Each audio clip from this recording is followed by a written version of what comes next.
Hello and welcome to Let's Play Revenge of the Vampire by Keith Martin.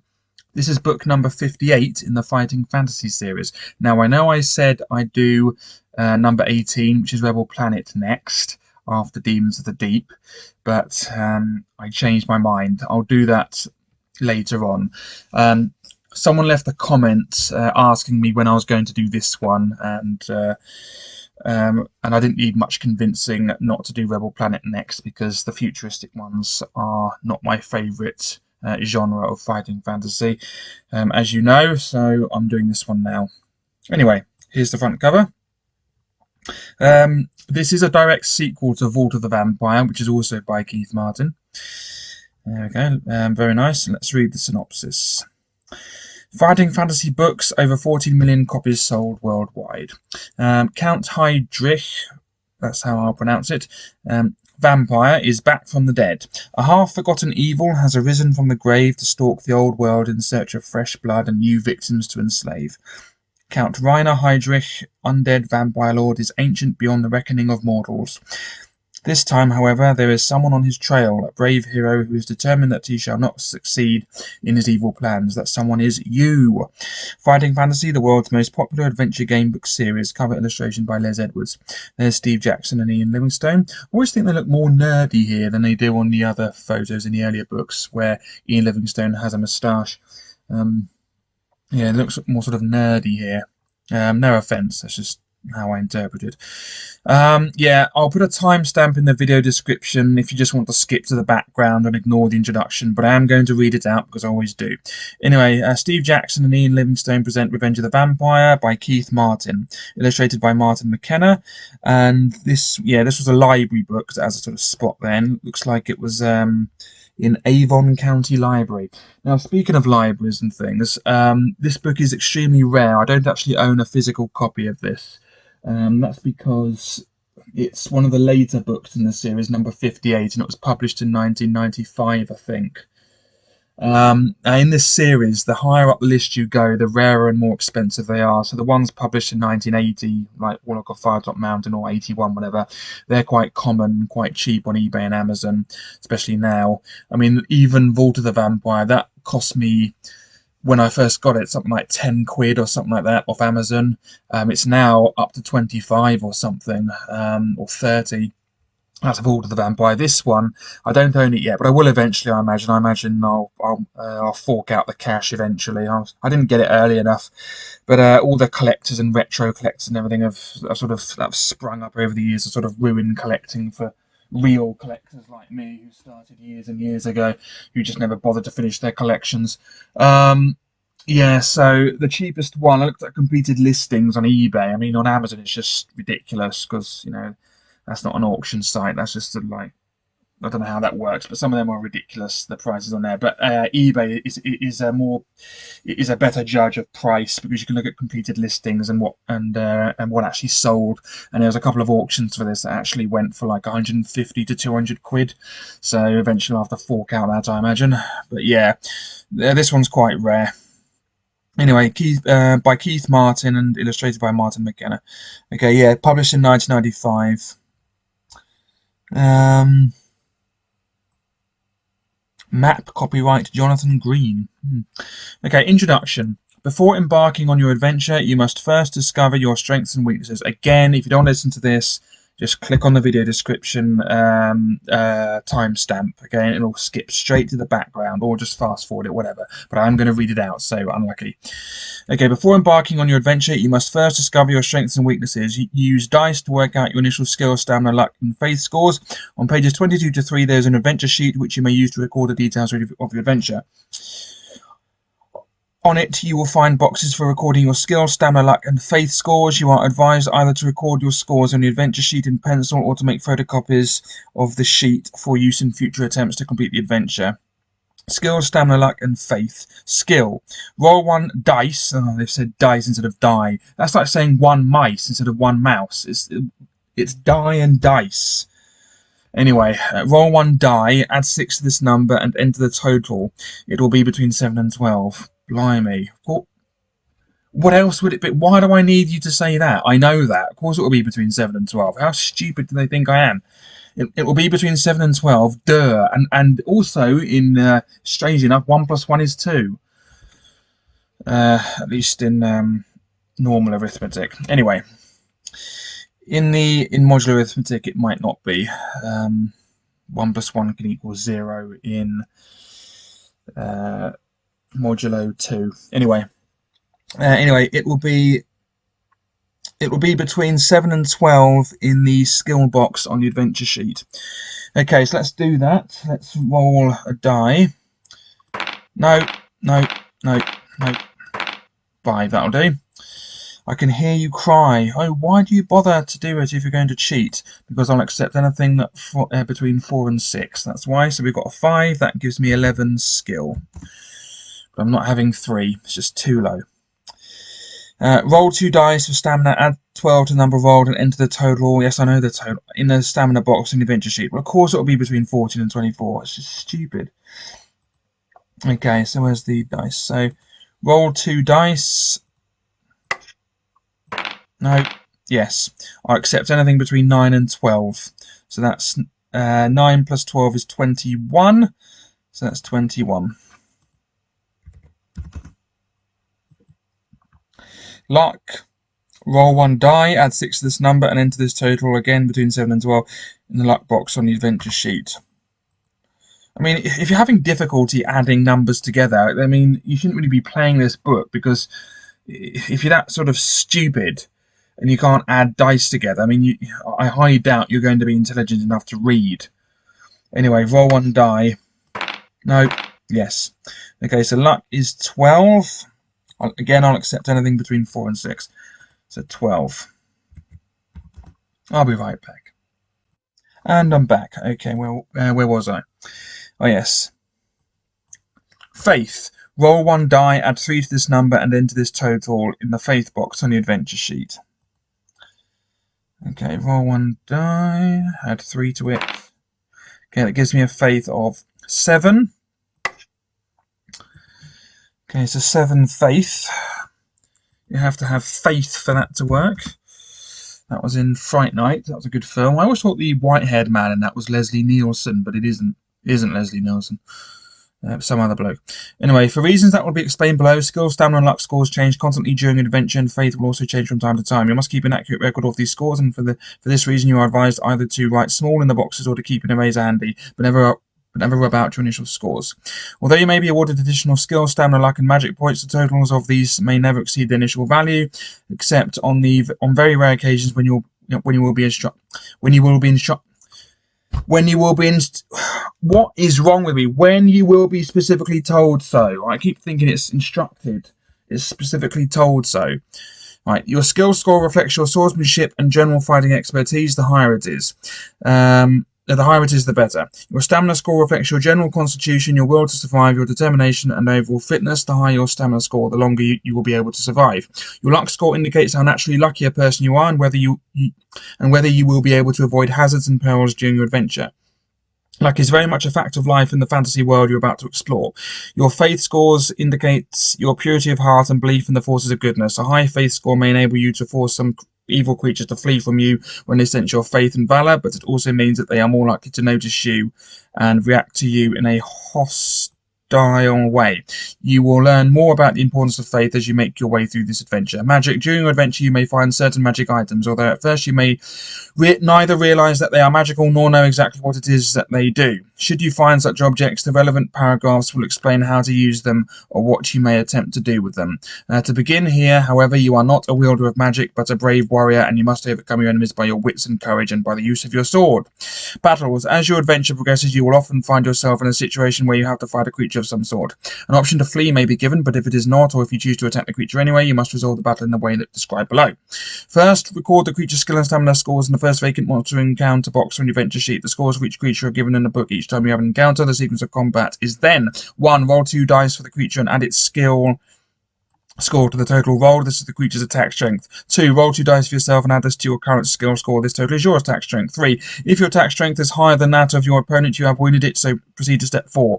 If the creature's attack strength is higher than yours, it has wounded you, so proceed to step 5. If both attack strengths are the same, you have avoided each other's blows. Start the next attack round from step 1 above. 4. You have wounded the creature. Subtract 2 points from its stamina score. You may use your luck here to do additional damage. See below. Proceed to step 6. 5. The creature has wounded you. Subtract 2 points from your own stamina score. Again, you may use luck at this stage. See below.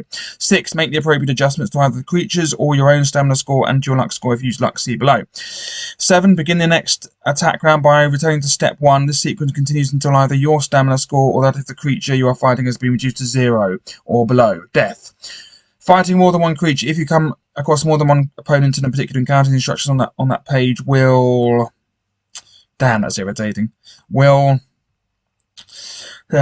tell you whether you must fight the creatures singly or together. If you are instructed to fight them one at a time, the battle proceeds exactly as described above. However, as soon as you defeat the first creature listed, you must immediately begin to fight the second creature listed, and you must continue fighting until all your enemies are slain or until you are. You may not pause between fighting your opponents for any reason, such as taking some step to restore lost stamina points. If you're instructed to... Now, this is different.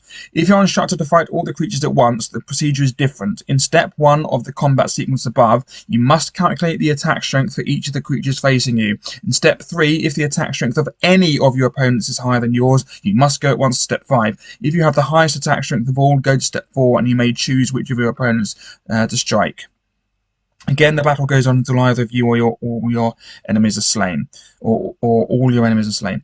Yes, that's different from before. Before, well, in other books, it was like, you know, you just, yeah, if you're fighting more than one creature, all you have to do is treat them separately, but you can only choose one that you're actually fighting and can wound. If you get the highest attack strength for the other one, then you just parry the blow, so you can only wound one of them. But so this is a little bit harder, I think. Luck. At various times during your adventure, either in battles or when you come across situations in which you could be either lucky or unlucky, details of these are given when the situation occurs. You may call on your luck to make the outcome more favourable to you. But beware, using luck is a risky business, and if you are unlucky, the results could be disastrous. Oh yeah, the next page, bizarrely, is down below here. Yeah, the person who did this PDF was an idiot. The procedure for using your luck is as follows. Roll 2 dice. If the total rolled is less than or equal to your current luck score, you have been lucky and the result will go in your favour. If the number rolled is higher than your current luck score, you have been unlucky and you will be penalised. This procedure is known as testing your luck. Each time you test your luck, you must subtract 1 point from your current luck score. Thus, you will soon realise that the more you rely on your luck, the more risky this will become. Using luck in battles. In certain paragraphs of this book, you'll be told that you must test your luck and you'll find out the consequences of being lucky or unlucky. However, in battles, you always have the option of using your luck either to inflict more serious damage on a creature you have just wounded, or to minimise the effects of a wound your opponent has just caused you. If you have just wounded the creature, you may test your luck as described above. If you are lucky, you have inflicted a severe wound and may subtract 2 extra points on the creature's stamina score. However, if you're unlucky, the wound is a mere graze and you must restore 1 point to creature's stamina, so that instead of scoring the normal 2 points of damage, you now score only 1.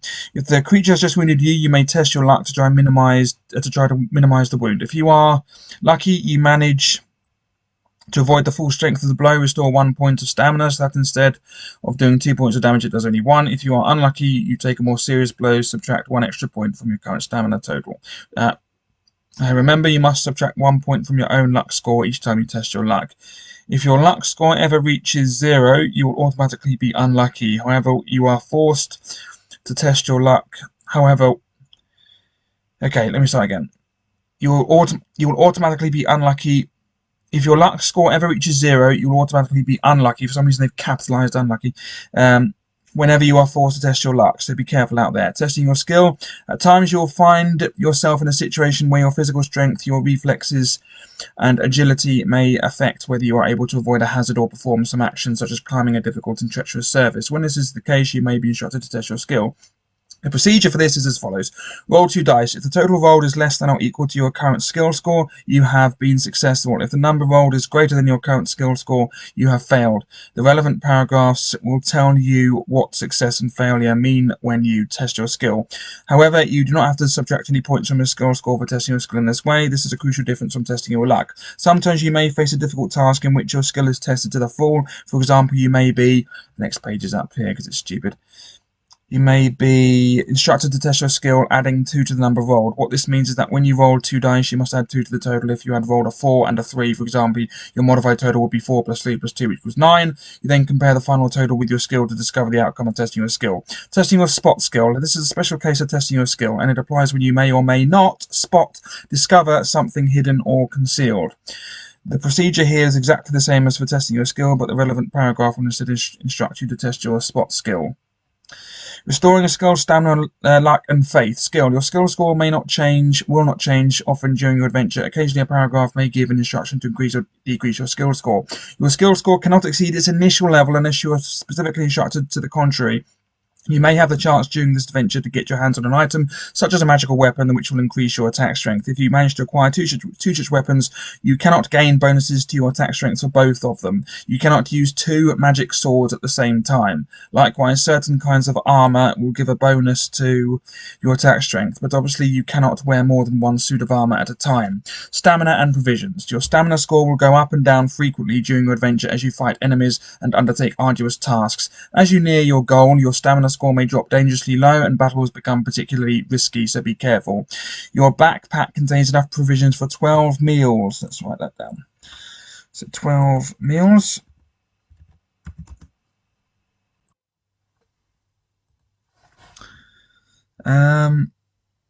You may rest and eat at any time except when fighting. Eating a meal restores 4 stamina points. When you eat a meal, add 4 points to your current stamina score and deduct 1 from the provisions on your adventure sheet. A separate provisions remaining box is provided on your adventure sheet for recording details of provisions. You have a long way to go, so use your provisions wisely. Remember that your stamina score may never exceed its initial value unless you are specifically instructed otherwise in the paragraph. There will be times during your adventure when you will be told that you must eat a meal. When you have to do this, deduct 1 point from the provisions on your adventure sheet, but you do not regain any lost stamina for doing this. If you are told to eat a meal but you don't have any provisions left, you must subtract 2 points from your current stamina score. During your adventure, however, you should be able to acquire extra provisions to add to the store you... missing a page again. Oh yes, this bit, isn't it? You begin with. This will enable you to maintain stamina throughout the adventure. However, you cannot carry more than 12 provisions at any one time. Luck. Your luck score will also change during the adventure as you test your luck. Additions to your luck score may be awarded when you have been especially fortunate, and similarly, you may be told to reduce your luck when you make an important mistake. Details of such events are given in the appropriate paragraphs of the book. Remember that, as with skill and stamina, your luck may never exceed its initial value unless you are specifically told this. Apart from testing your luck, you will also be given some opportunities for spending luck. You will be asked whether you wish to deduct 1 point from your current luck score in order to improve your chances of a successful outcome. For example, you can often modify a dice roll that you are told to make by spending a point of your luck. In this case, you must decide whether to spend the luck point before you roll the dice. Of course, luck points are precious and you cannot afford this luxury very often. Making the right choice about whether to spend a luck point in this way can be important for success in this adventure. Faith. Your faith may be shaken by certain perils during your adventure, but it may also be increased when you are victorious in some very dangerous battles or when you find some special objects or relics of good. Your faith score can be increased above its initial value. You will find out exactly how faith works when you meet certain creatures during your adventure, and you will be instructed about this in the relevant paragraphs. Blood points. During your adventure, you will have a limited number of opportunities to perform actions which will weaken your ultimate enemy. Learning old lore about Count Heydrich, destroying some of the items he owns, and acquiring powerful relics of good will help you to overcome him when at last you confront him. Also, because your enemy gains strength with time, you lose blood points when you waste time or are delayed during your adventure. Your blood points tally is 10 at the outset. Okay, so blood points is 10.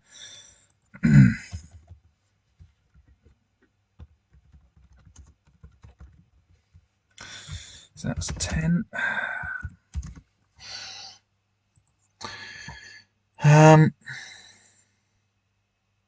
And you must record changes to it in the blood points box in your adventure sheet. You must do all you can to raise the blood point score as high as possible, since the lower it is, the more powerful will your nemesis be when you finally meet. It is possible for your blood point score to fall below 0 if you are greatly delayed. If this happens, you should record negative numbers, but try to avoid this at all costs. How do they think people know negative numbers reading this when they assume people can't count with the dice rolls? Hubba hubba. Equipment.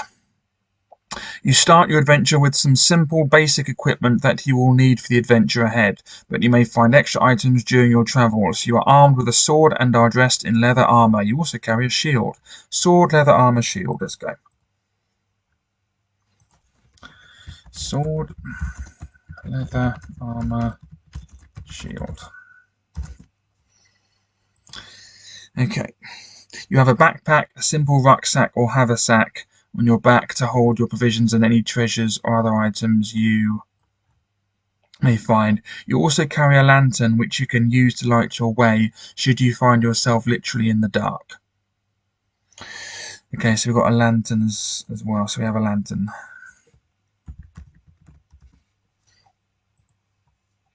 You may also find treasure in the form of gold pieces or valuable objects along the way. You should make a note of these in the treasure box on your adventure sheet. You may have opportunities for trading treasure for equipment, help, or information in this adventure, so be honest about keeping an accurate record of how much treasure you obtain. Special hazards, curses, plagues, and poisons. You may also find yourself the victim of some wretched affliction or other during your adventure, for you are facing evil and dangerous enemies. If you are poisoned or cursed, or if you pick up some terrible affliction from the bite of an infected creature, you will be in serious danger. You may even die swiftly if you cannot find an antidote, some healing or magical help. On other occasions, you may be condemned to a lingering death, growing slowly weaker, but at least you will have time to look for help. The relevant paragraphs will instruct you as to the adverse effects you will suffer if you are afflicted. You will do well to protect yourself against such dangers by finding or perhaps purchasing help and information in advance about the hazards you may have to face. Lose no opportunity of gaining antidotes to poisons and plagues and information about them and magical protections. Hints on play. Your journey will be perilous and you may well fail on your first attempt. Make notes and draw a map as you explore. This map will prove invaluable when you make further forays in this adventure, and it will enable you to progress more rapidly to unexplored regions. Making a map is especially important in this adventure. You'll be exploring a very large area, and sometimes you may wish to backtrack in order to check areas behind you or to revisit one or two places of particular value or note. It will be much easier to follow instructions and make appropriate choices where to go and what to do if you draw a rough sketch map during this adventure. Be wary about testing your luck. Unless a paragraph tells you that you must do this, when it comes to fights, you should test your luck only to keep yourself alive if an opponent's blow would otherwise kill you, so far as reducing your stamina loss from your opponent's blows is concerned. The other occasion when you should not think twice about using luck is in the final combat against your dire enemy. In this adventure, if you have enough luck left to use, don't test your luck in order to try to do extra damage upon an enemy unless this is really necessary. Luck points are precious. Keep an eye open for ways to trade your treasure for equipment and help during your adventure. Gold pieces are of little use. You cannot eat them, use them in combats, or cast spells with them, but they will buy... I hate it when that happens. But they will buy you food, weapons, even magic if you can find someone with whom to trade. You will soon realize that paragraphs make no sense if read in numerical order. It is essential that you read only the paragraphs paragraphs to which you are instructed to go. Reading other paragraphs lessens the excitement and surprise during play. The only true way to success in this adventure involves minimizing risk. Any player, no matter how weak his or her attributes, should be able to struggle through to glory at the end. I disagree. May the luck of God go with you on the adventure ahead. For this one, you may well need it. Oh, all know the adventure sheet has been written on. Of course, they just can't resist, can they? Can't resist. And here's the background.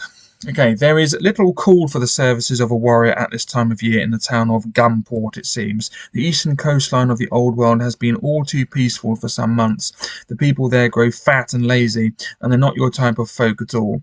Bored and restless, you sit in a tavern in a miserable little village outside the town, wondering whether to return to Alanzia or to seek more interesting and dangerous lands in the old world. Then your eyes turn, as everyone else's do, to an old man who's been helped to a table beside a crackling log fire. He is tall, thin, and stooped, with a livid scar running down his neck, and his hands shake a little as he puts a black thorn stick down beside the wooden chair, into which he lowers himself painfully. He doesn't take off his heavy brown cloak, and even next to the fire he seems cold. As his face glows in the reflected firelight, you see that his eyes are opaque and milky. The old man is blind. He seems to be entirely alone, for he was helped to his seat by the landlord's son, and now no one sits with him. In the tavern, a couple of shifty-eyed, rat-faced men, evil-looking sorts, are already gazing at him, and you guess that they see him as a soft target. He may well end up in a back alley with a knife in his back if they get their way. Scowling at them so that they back away like the cows they are, you walk over with the last of your meal and sit down beside him.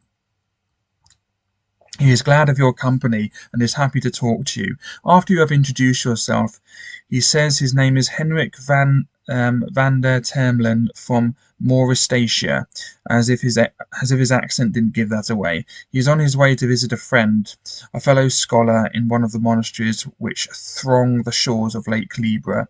It will be good to see old Suoth again, he says, although I wish the matter concerning us was not so evil. Were not so evil, and time not so short. He falls quiet and sips his ale. You ask him why he is travelling alone in these rough lands. I was not alone until yesterday, he says quietly, but then Otto, my old friend and servant, did not wake from his bed. His body was cold and his face frozen into a terrible scream. His hands fidget as if he were running them over his old friend's face again. He was murdered, poisoned. Clearly my enemy does not want me to reach my destination. For a moment you consider the possibility that he might be mad, but he hasn't far to go, and you feel sorry for him. So you offer to accompany him to the safety of the monastery. His face breaks into a smile. You are a good friend, I think, he says happily. I will be glad of your company. I am tired and need to sleep now. However, I shall see you here in the morning. Though you have not asked, I have a little gold with me, and you will be rewarded for your kindness. Before you can protest, he gets up and shuffles towards the bedrooms of the tavern, his stick tapping against the wall. You finish your supper and turn in yourself.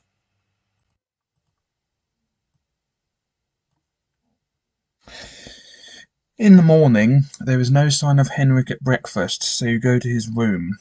You knock twice on the door, but there is no reply. Uneasily, you open the door, and entering, you are appalled at what you see. The old man has been killed. A heavy-bladed knife protrudes from the crumpled body lying on the blood-soaked bed. Horrified, you reel away, and your foot catches on a small wooden box sticking out from under the bed as you trip over. Under the bed. As you trip over, the lid falls open, and some papers and gold pieces spill onto the floor. You pick up the papers and look at them. They are notes addressed to Suoth, and though you don't mean to pry, you can't help glancing through them. Much of what is written here makes little sense to you, but it is clear that Henrik has been hunting. Wasn't it Henrik? Yeah, Henrik with a K. Now it's Henrik with a CK. Brilliant. But it is clear that Henrik has been hunting an evil fugitive from Mortvania, whose name is Count Rainer Heydrich. Henrik documents his terrible life and his eventual slaying. The man was a monster. Henrik tells of the murders of hundreds of peasants by impaling, the draining of their blood, and much worse. Then your eyes take in the following words. Though Heydrich was slain, he could not be destroyed forever. Somewhere his life force is contained in a magical artifact which will protect him, although I have not yet learned what this is. I do know that destroying it will be vital, otherwise the vampire will be invulnerable. He longs for revenge after he was vanquished in Mortvania. Now he can become far stronger than ever he was in that wretched land. You are stunned. Henrik was a vampire hunter. It seems. The last of the notes begs Suoth to research the soul jewel and discover its nature. These must be copies of letters sent by Henrik to the scholar monk. If the latter replied, Henrik doesn't have the letters with him. What should you do now? Henrik is past human aid. You are angry at the cowardly murderers who slew a helpless blind man, but you do not know who they are, and you cannot find them and bring them to justice. All you can do now is to take these papers to Suoth and hope that Henrik's research will come to fruition. A vampire, the most feared of all the undead, a leecher of life and blood, an appalling evil. Yes, you will take Henrik's letters to the monk. That at least you can do. You hesitate as you look at the gold on the floor. If you leave it, in all likelihood the thieves of the tavern will soon take it. You have a choice at the start of your adventure. If you want to leave here at once and head for Lake Libra, turn to paragraph 1. If you decide to take the gold, turn to paragraph 51.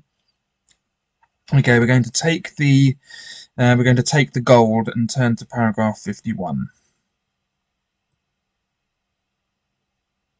Oh, bit of a rip there. That can't be good. What do they do? Stab the book? Seriously? I hope I don't need those paragraphs. Blimey. Anyway, you pick 6 gold pieces up off the floor and bundle the papers into your pocket. Then you head downstairs to leave the tavern. Test your luck. If you're lucky, you turn to 1. If you're unlucky, you turn to 105. Okay, we're going to take the gold. That gives us 6 gold. And we have the papers.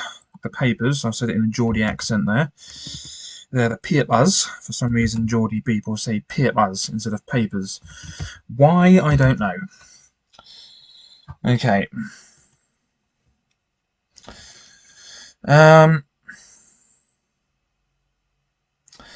Anyway, we're now going to test our luck. So our luck is 11, wasn't it? No, it was 12. Good. So we're guaranteed to be lucky at least this time. Okay, so roll 2 dice less than or equal to 12. And we are lucky. Good. So that means we lose a luck point. And we're down to 11. Okay. We were lucky and we're turning to 1. Here we go. Okay, I'll just read this paragraph, then I'll end the video. Okay, let's just read this first and I'll look at the map. Okay, leaving the village behind you, you make for Lake Libra, following the riverside road. You get a gift on a cart from... You get a lift on a cart. I can't even read anymore. What is wrong with me? You get a lift on a cart from a friendly farmer and soon find yourself at the lakeside, the papers tucked safely inside your shirt. Then you realise that many monastic settlements throng the lakesides and you do not know in which one Suath lives. So you knock at the front door of the first monastery to which you come and ask the young monk who opens it if he knows where Suath can be found. He shakes his head, but then he says that the monks of the Hamaskian monastery will know. There, the monks of the God of Learning will tell you where to find Suath for a small donation. If you have 1 gold piece and are willing to pay them, they tell you where Suath is to be found. If you can't or won't pay, then you will have to keep asking around and you are delayed. Lose 1 blood point. Turn to 351. Okay, we are willing to pay. Let's just have a look at the map here. Analand. The plains of Analand. Far Analand. Brilliant. Bay of Gum. Kakhabad Sea. Lake Libra, that's where we are. Okay, we are willing to pay 1 gold piece, so let's minus 1 gold piece. Actually, no, let's do that in the next video. So I'll just say I'm on paragraph 1. So we've made lots of progress, haven't we? So paragraph 1. And in the next video, we'll pay the gold piece, yeah, and all that jazz. Anyway, thanks for watching. I hope you are looking forward to this series as much as I am. Thanks again for watching, and goodbye.